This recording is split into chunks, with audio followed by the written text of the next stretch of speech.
ప్రతి కార్యక్రమానికి కూడా ఇప్పుడు ఇప్పుడు సచివాలయాలు ఉన్నాయి. సచివాలయాలు ఎంప్లాయీలు ఏం చేస్తారంటే మొన్నటి దాకా ఏంటంటే 9ంటికి టైమింగ్ వాళ్ళకి పంచింగ్ టైం.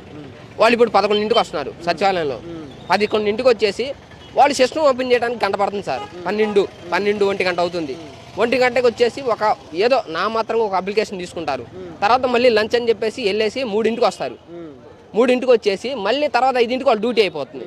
ఇక వాళ్ళు ఏం వర్క్ చేస్తున్నారండి? వాళ్ళు 15,000, 20,000 ఇస్తున్నారు. ఇప్పుడు 30,000 అయింది, రీసెంట్గా 30,000 అయింది శాలరీ. వాలంటరీ వ్యవస్థ ఉంది. వాలంటరీ వ్యవస్థ ఏంటంటే వాళ్ళు చేసిన పని ఏంది అంటే, మీకు గవర్నమెంట్ పథకాలు వస్తున్నాయా, మీ దగ్గర పింఛన్ వస్తుందా, సరే మీకు ఏమైనా ఆధార్ కార్డు ప్రాబ్లం ఉందా, రేషన్ కార్డు ప్రాబ్లం ఉందా, ఇవి అడగాలి. వాళ్ళు ఏం చేస్తున్నారు, వాళ్ళ దగ్గర జనాల దగ్గరికి వెళ్ళేసి వాలంటరీ అడిగేసి అమ్మ జగన్ గారు గవర్నమెంట్ గురించి జగన్ గారిని గురించి చెప్పడం, అయితే మీకు బ్యాంక్ అకౌంట్లు ఎన్ని ఉన్నాయి, మీ ఆధార్ మీద సబ్సిడీ వస్తుంది, ఇవన్నీ వాళ్ళని ఎంక్వైరీ చేస్తాం. వాళ్ళ ఫేస్బుక్ ఐడీలు, ఇన్స్టాగ్రామ్ ఐడీ అన్నీ తీసుకొని ఆ డేటా మొత్తం ఎడిపోతుందండి. ఆల్రెడీ పవన్ కళ్యాణ్ గారు చాలా చట్టసభల్లో మాట్లాడి ఉన్నారు. ఆయన మాట్లాడే ప్రతి దానికి జగన్మోహన్ రెడ్డి ఆన్సర్ ఒకటేనండి. ఆయన మాట్లాడితే ప్యాకేజీ తీసుకున్నారు, లేదంటే 3 పెళ్ళిళ్ళు, చంద్రబాబు దత్తపుత్రుడు తప్ప ఇంకేమి రెండో ఆన్సర్.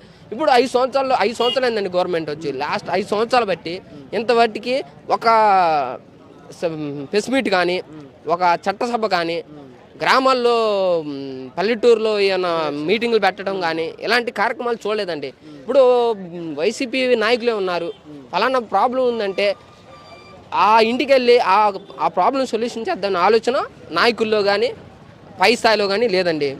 ఇప్పుడు ముఖ్యమంత్రి కింద సలహాదారులు 60 మంది ఉన్నారు. మరి ఆయన ముఖ్యమంత్రి గారికి ఎటువంటి సలహాలు ఇస్తున్నారో తెలియదు. కానీ 60 మందికి ఇప్పుడు సజ్జల రామకృష్ణారెడ్డి ఉన్నారండి, ఆయన 140 కోట్లు తీసుకున్నాడు 5 సంవత్సరాల్లో. ఆయన ఓన్లీ సలహాలు ఇవ్వడానికి మాత్రం 140 కోట్లు తీసుకున్నాడు. 140 కోట్లు కాదండి, కొన్ని ఇప్పుడు 20 మంది ఎంప్లాయీలకి నెల 20,000 శాలరీ ఇస్తే ఒక కుటుంబం బాగుపడిద్ది. అలాగే సలహాదారులు 60 మంది పెట్టుకొని వాళ్ళకి 140 కోట్లు కేటాయించడం, 680 కోట్లు ప్రజాధనం ఏమైపోయిందండి? సలహాదారులకు ఇవ్వటమైంది 680 కోట్లు. ఈ డబ్బంతా ఎడిపోయింది. ఏంటంటే పాలనేది చూసి చూడనట్టు నడుస్తుందిలే, మాకు సాధారణ ప్రజలకు తెలియట్లేదు. ఇలా వచ్చిన ప్రజాధనం మొత్తం వసూలు చేసి వీళ్ళకిచ్చి ప్రజల మీద భారం పంపుతున్నారు తప్ప ఏమీ లేదండి. ఈ గవర్నమెంట్లో వచ్చింది ప్రజల మీద భారం తప్ప ప్రజలు పలానా కుటుంబానికి మంచి జరిగింది అనేది ఈ గవర్నమెంట్లో చూడలేదు.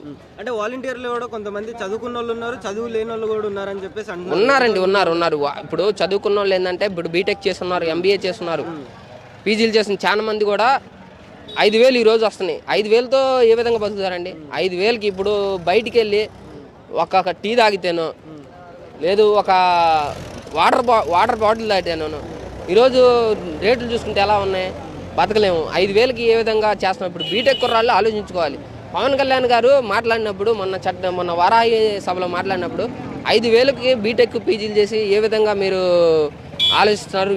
ఇప్పుడు భవిష్యత్తుకి భరోసా లేదు, రేపు మీకు భవిష్యత్తు ఏందని ఆలోచించుకోమని పవన్ కళ్యాణ్ గారు స్ట్రైట్గా మాట్లాడారు ఆ రోజు కూడా. కానీ దాంట్లో కూడా జనంలో మార్పు రావట్లేదు, ప్లస్ చదువుకున్న వాళ్ళు కూడా మార్పు రావట్లేదు. ఇప్పుడు కూడా కొంతమంది ఆయన పవన్ కళ్యాణ్ గారు యూట్యూబ్లో కొన్ని మీటింగ్స్ వస్తుంటాయి.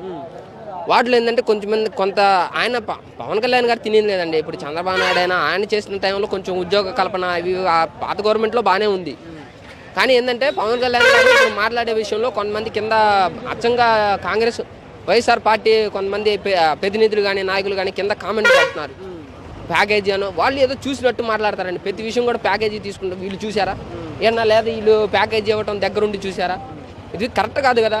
ఇప్పుడు ఆయన ఏదో చేద్దామని వచ్చాడు, ఆయన సొంత డబ్బులు పెట్టి ఖర్చు పెట్టి ఎవరు చేస్తారండి ఈ రోజుల్లో? చేసేవాళ్ళు ఎవరైనా ఉన్నారా అలా చేసేవాళ్ళు? కానీ ఆయన ఏదో మంచి చేద్దామని వస్తుంటే జనాలు అలా ఆలోచించట్లేదు. జనాల వైఖరి మారినంత వరకు జనాల్లో ఇప్పుడు ఏంటంటే 15,000, 20,000 డబ్బులు ఇస్తున్నారు సంవత్సరానికి, మాకు పథకాల రూపంలో డబ్బులు వస్తున్నాయి కాబట్టి మాకు నడిచిపోతుంది, ఇంకోసారి అవకాశం ఇద్దాం అన్నట్టు కూడా జనాల్లో ఆలోచన వస్తుందని చెప్పేసి మాకు తెలిసిందండి. కానీ ఏందైనా ఇకనైనా కళ్ళు తెరిచి ప్రజలు మేలుకొని ప్రజాస్వామ్యమైన గవర్నమెంట్ని ఏకబద్ధంగా ఎన్నుకుంటే ఇలాంటి ప్రాబ్లమ్స్ కానీ ఈ ముందు స్టేట్ డెవలప్మెంట్కి సహకరించిన వారిగా నా మనవండి.